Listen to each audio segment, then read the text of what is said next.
Hola chicos, buenos días. ¿Qué tal?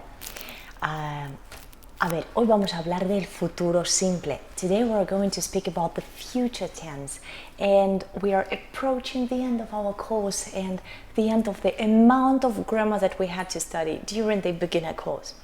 So we already know one expression, how to express our future plans. This is ir a infinitivo, voy a.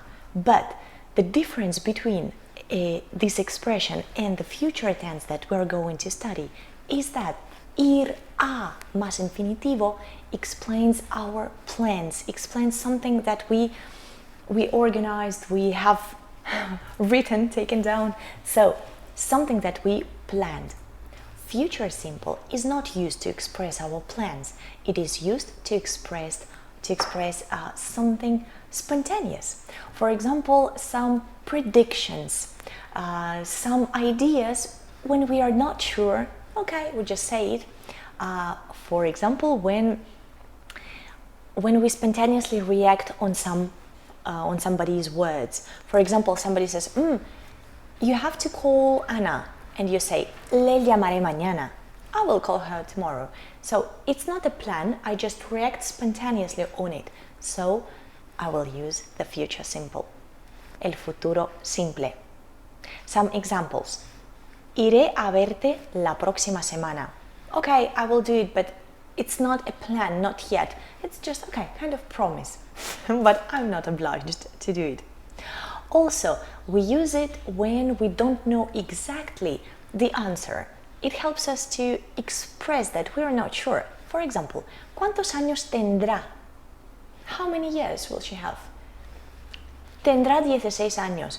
So I use the future form to show that I'm not sure. I'm not exactly know. Yes, I don't exactly know how old she is. Okay? So now let's have a look at the forms of the future simple. Futuro simple. This is our first tense when we start adding the endings after the infinitive. We don't cut ir, but we add it at the end. Okay? Let's have a look. The first group and the first conjugation. Cantaré, cantarás, cantará, cantaremos, cantaréis, cantarán. So, you can see that all the groups, all the conjugations have the same ending. So there is no need to read all three groups. We just need to learn one ending and we will use it with all verbs. But the thing is that in the future tense, we also have some exceptions. And here you can see them in the next chart. They are not that numerous that in the past tense, but anyway. Cabré, diré, habré, haré, podré, pondré, querré, doble R, double R sound. Sabré, saldré, tendré, valdré, and vendré. Okay, so you see that's strange enough, but in these forms we have a lot of consonants.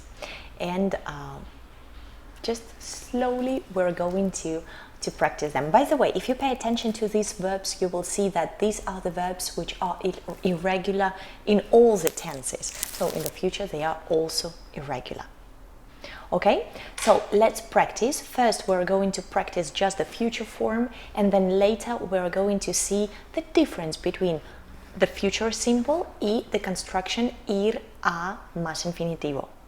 Okay, so the most crucial difference between them is that the future simple, something spontaneous, something that we are not sure, something that we produce on the moment, and ir a más infinitivo, our plans.